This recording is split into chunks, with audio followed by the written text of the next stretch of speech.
So, good morning. I'm Reverend Bonnie, the community spiritual leader here, and I have to tell you, I'm really confused this morning.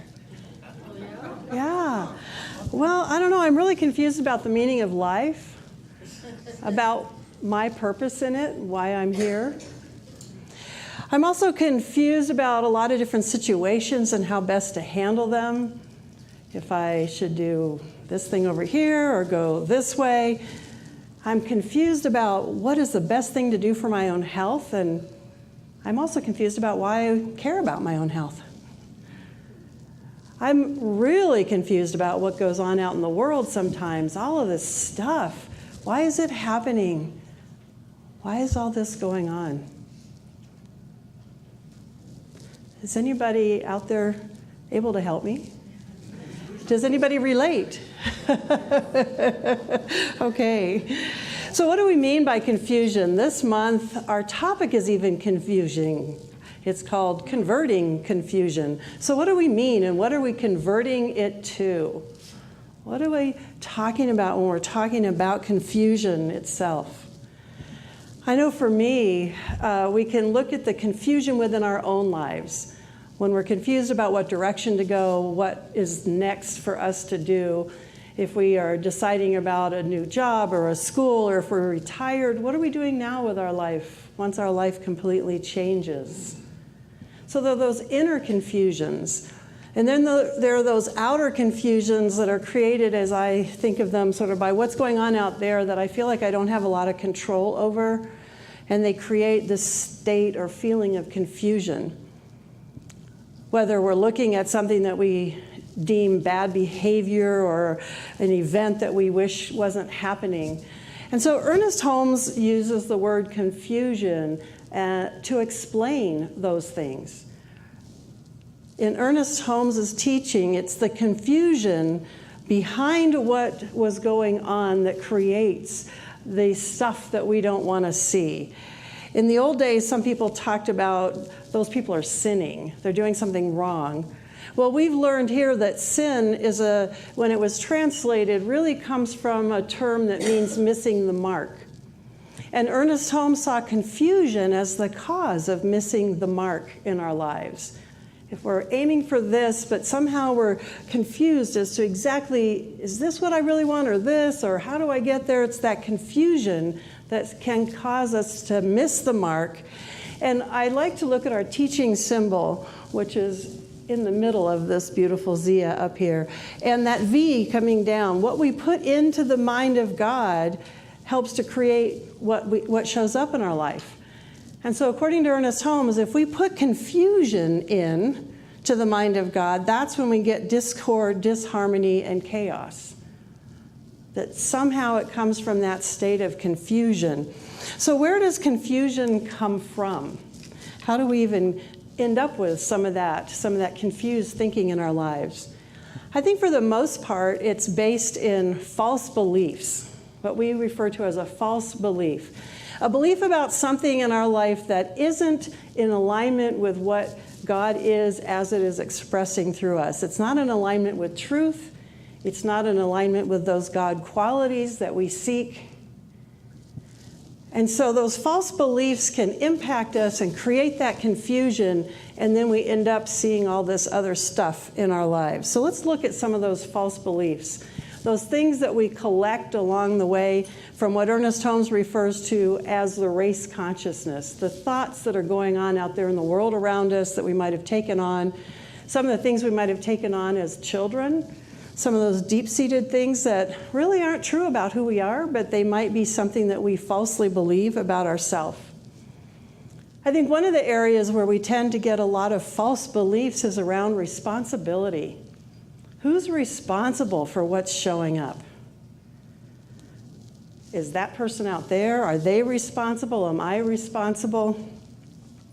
This month, I'm going to push again the Science of Mind magazine. As you can see, I found a lot of really good stuff in this month's magazine. And on June 8th, the woman that's writing our daily meditations, she talked about how for 30 years of her marriage, she felt like she was the one responsible for making sure everyone was happy.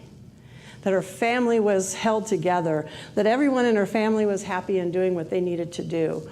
And after about 30 years, she started to realize, wait a minute, sometimes she was getting involved in other people's business that wasn't her own. It wasn't her responsibility to make everyone out there happy. Her responsibility was looking at her and what was going on in her life. So she shared how she started releasing some of that responsibility and letting the people in her life find their own sense of balance and take up their own responsibilities, so to speak. So I think sometimes we get confused. We have false beliefs about what we're responsible for and maybe what others are responsible for. We're also told, though, that we create our own reality. And so I think sometimes as we're looking at what we're responsible for and trying to figure out, well, what are they responsible for? What am I responsible for? We get confused in that arena in a way that the author of The Magic of the Soul, I think, put really well. This is the book that we're using for our class right now. So like Edie said, you can still join the class. It's an 8-week class. There's 7 weeks left. But in here he says, one way we can take back our power is to take responsibility for everything that happens to us. Now hold on. We sometimes avoid doing this because we don't want to feel guilty. We confuse responsibility with blame. Now that really struck me. We confuse responsibility with blame. Blame throws power outward and away from us. Responsibility brings that power back to us. So look for the ways that your actions and consciousness create your reality. It may not be that you are completely responsible for every single experience you have in your life, but there's always something that you can learn from every experience. By taking responsibility in all situations, you empower yourself to greater growth. You can take responsibility even when something isn't completely in your control. Now that was something I had to really think about too. Taking responsibility means giving yourself the power to change circumstances rather than being a victim of them. So I really like that. I like that idea that we can take responsibility without placing blame on anyone else or on ourselves.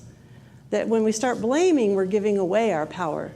When we find places that we can take back our responsibility, we regain our power. And so another false belief, I think, that we get caught up in is, well, if this has happened before, then it has to happen again. If this person always does this, they will always continue to do this. Or this always happens to me. And so we get stuck in this idea that what's happened in the past is what we are always going to experience moving forward.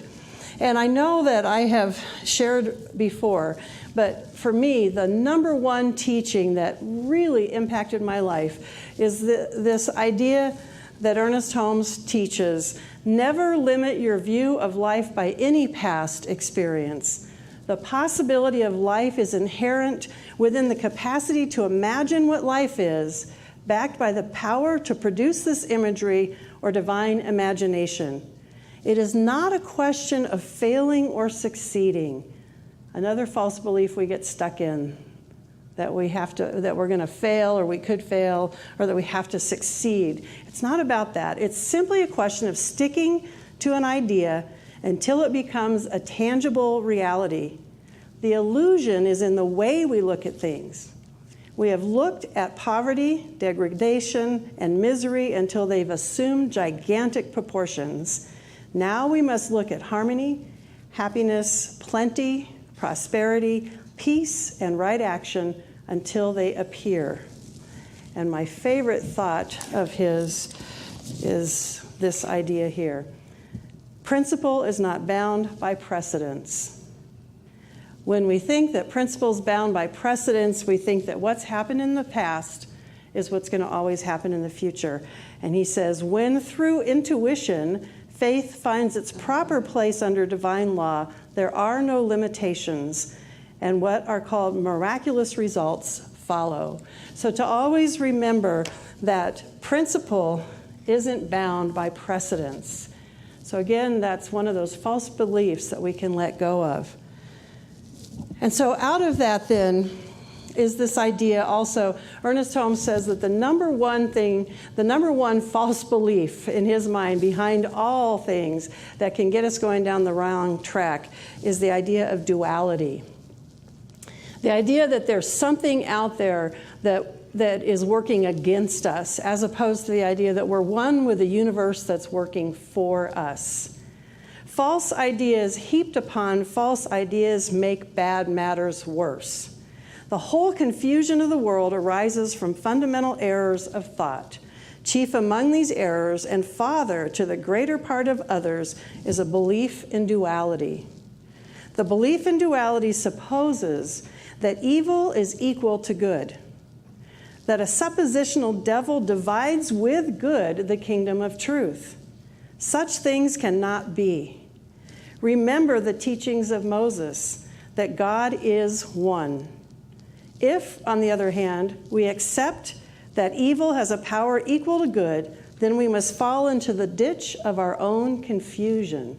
So there again, that idea of what's creating confusion is this false belief in duality. To believe in the good alone may seem fallacious to many, but he who thus believes will find his path lighted by a torch which flickers not nor fails. There will be that place and that way of finding light when we remember that there is no duality. There's nothing out there working against us. That it's all part of the whole. It's all one.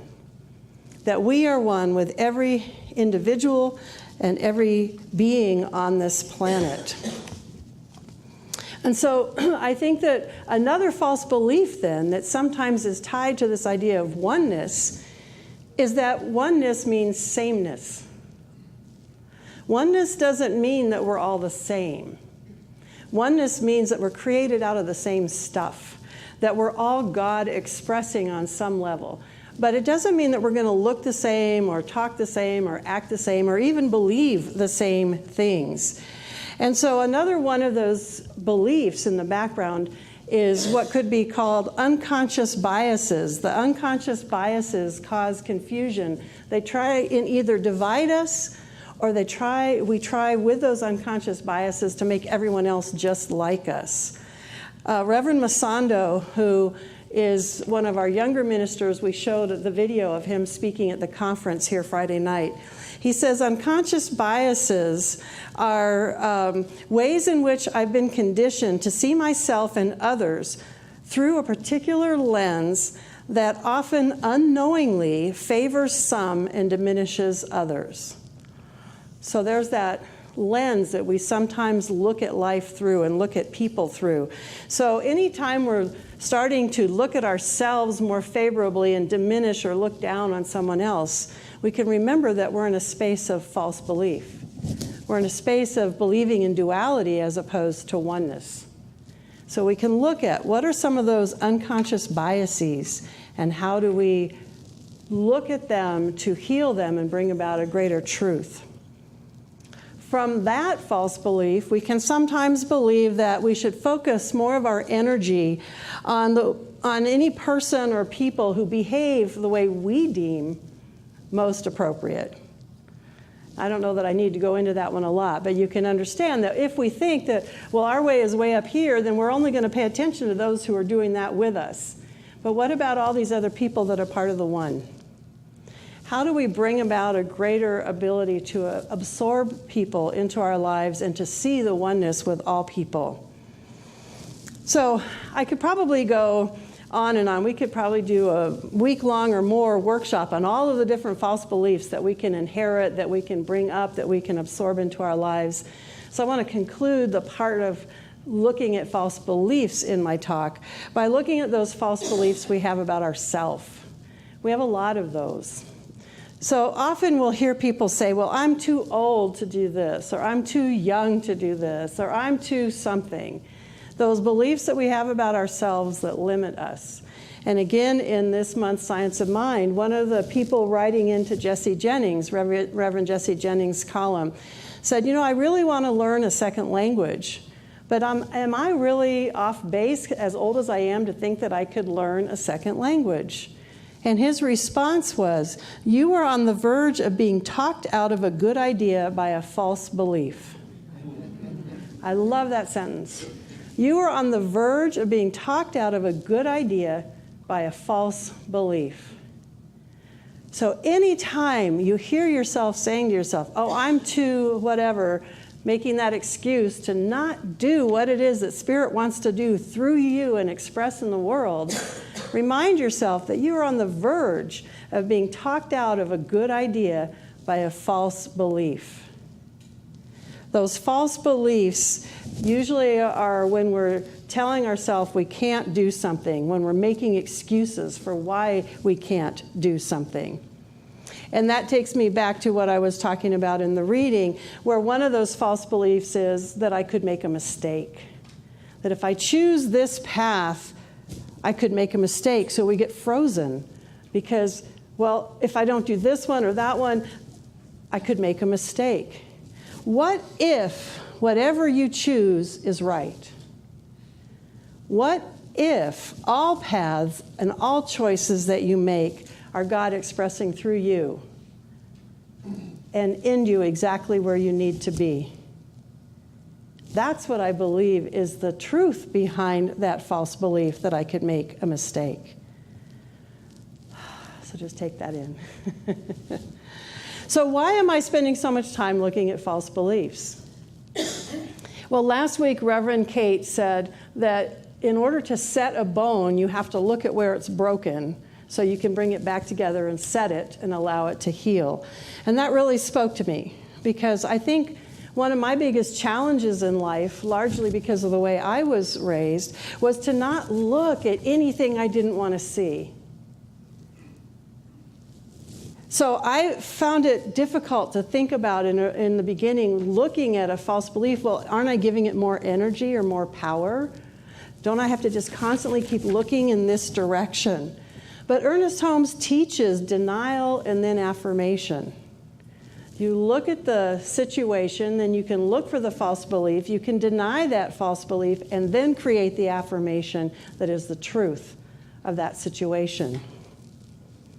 I also talked about some of the tools that I brought home from the conference in February. And one of those tools was to look at our bottom line no's, N-O. So what are the bottom line things that you absolutely do not want to see? What is your no? I will not do this. I will not do that. I don't want to go down this path. I know that for sure. Get clear about all your no's, and then the yeses rise to the surface. And so I was thinking about how a sieve would work. If you just see all those no's sifting through, what you'll end up with on the inside are all your yeses. So the yeses get clearer when you're really able to say, well, I know I don't want that. And she said you can go really extreme with that too. Well, I know I don't want to do this. So that leaves at least something left in your yeses to look at and allow those yeses to come to the surface. And also in the February Science of Mind magazine, they talked about Whoop Your Way to Success, W-O-O-P, standing for wish, outcome, obstacles, and plan. And so in that idea, you're looking at what you wish for, and then you're looking at and creating and visualizing your outcome. But then you're also looking at and considering every possible obstacle with the intent of how you're going to address it. And so the reason that they included that in this process to success is because if you look at that, if you look at what could be an obstacle, you can prepare for it, you can plan for it, and that helps to reduce the anxiety around moving forward. So that was telling me again, it's okay to look at the no's or look at the potential obstacles. The same thing is used in our Fear to Faith worksheets that we do. I've done the Fear to Faith meditation sometimes here. It's a process that you can go through on how to move yourself from a space of being fearful about something into the space of your realizing the deeper faith that you have. And part of what goes on in that meditation is you've addressed and said, what's your biggest fear? And then in meditation, you allow yourself to visualize that fear just growing and getting bigger. And when I first went through that, I thought, what are we doing? Why are we putting this much energy? Why are we even visualizing what it is we're afraid of? But what I realize happens when we go through that process in meditation is people come out the other end going, wow, I survived it in my mind. I know I can survive it in reality, if it should happen. And through that process, people come to a realization of a greater faith, a bigger faith that supersedes whatever those fears are. And so what I've learned is that it's the intention that's important. So if our intention is to heal, we look at where it's broken so we can put it back together and allow it to heal. If our intention is to root out those false beliefs so we can move forward in truth, then we look at those so we can see what they are, and so we can then create the affirmation that balances it and moves us forward. If our intention is to heal and to find a new direction, then to consider and look at potential obstacles or what we're afraid of, we're doing it with the intent of healing and finding answers and growing our faith. So in that sense, I think it is okay for us to look at those things. So one of the ahas I had while I was contemplating this idea of converting confusion is it came from the thought that nature abhors a vacuum. I'm sure you've heard that said, right? So we talk about clearing out our space to make room for something that we want more of in our life. Or if we're wanting abundance in our life, we get rid of stuff that doesn't serve us to make room for more things to come in. I always remind myself when somebody leaves our community that they're creating a vacuum that will be filled by someone, that it's not like I have to go into a lot of grief around their leaving, because that's an issue for me. We talk about creating a vacuum by clearing our thoughts that don't serve us anymore and to make room for the thoughts that we want. So I started thinking about science of mind treatment and what we're doing. And often I'm asked, well, how can we state this in the present tense as if it's already here when it's not? Isn't that playing a mind game? Well, what I realized is by stating that in the present tense, what it is we want to see, we're creating the vacuum with form. We're creating the vacuum that'll be filled by the manifestation of what it is we want to see. We're creating the space for it to show up. And so we take the time and the energy then to go through our process of a science of mind treatment or prayer work so that we know what we're focusing on and we know what we're releasing. So we focus on what it is that we want to see. We release the false beliefs and focus on those truths. We release the obstacles and focus on whatever those solutions are that we've come up with. And we release that fear and focus on the way faith is showing up in our lives. Ernest Holmes said in this thing called You, no matter what confusion appears at the surface of your life, there is always a place of calm at the center of your being. So even though it's rocky out here, there's always that place when we go into prayer of calm at the center of our being. And it's from that place then that the light can move through us and shine on whatever is going on in our life. So we're shining the light on the no's so that the yeses can show up more. We're shining the light on the potential obstacles so that the solutions can show up. And we're shining the light on those false beliefs so we can figure out what is the truth here in this situation. So one of the things I really liked out of the very beginning of this Falling Upward book that I shared with you before, Richard Rohr, he says, the light comes from elsewhere, yet it is necessarily reflected through those of us still walking on this journey ourselves. And then he quotes Desmond Tutu, who said to him, we are only the light bulbs, Richard, and our job is just to remain screwed in. I love that. Our job is just to remain screwed in. We're the light bulb. The source of that light comes through us, shines the light into our lives. Our job is to remain screwed in. So the real question then is, what do you do to stay screwed in to that source? How do you move in your world? What is it that you do? That's the question for each one of you individually to think about. How do you stay screwed in? Whenever I start feeling that confusion and hearing myself say, I'm so confused, XYZ, for whatever reason, or whenever I'm experiencing that chaos that comes from the confusion out there, how do I move to that center space and keep myself screwed in with the truth, with the idea that God and I are one? How do I keep myself screwed into my spiritual practice? So I think it's important for us to think about what is our spiritual practice, whatever it is. Some people might have a big, elaborate one. Some might have a very short one. Whatever it is, what do you do to keep yourself screwed in with that source of truth and light in your life? Jesse Jennings, again, in his section in this month's magazine, talks about the importance of a spiritual practice and why we have one. And he says it's to clear out random rubbish that piles up between who you really are and what you believe about yourself in the world.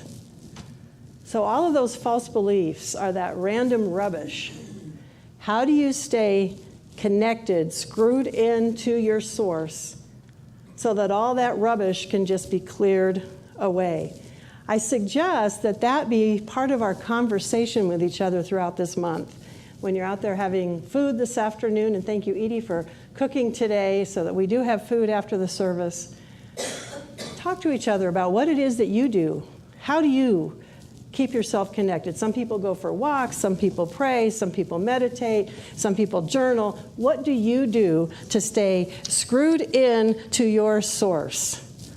I suggest that we convert confusion into clarity by staying screwed in.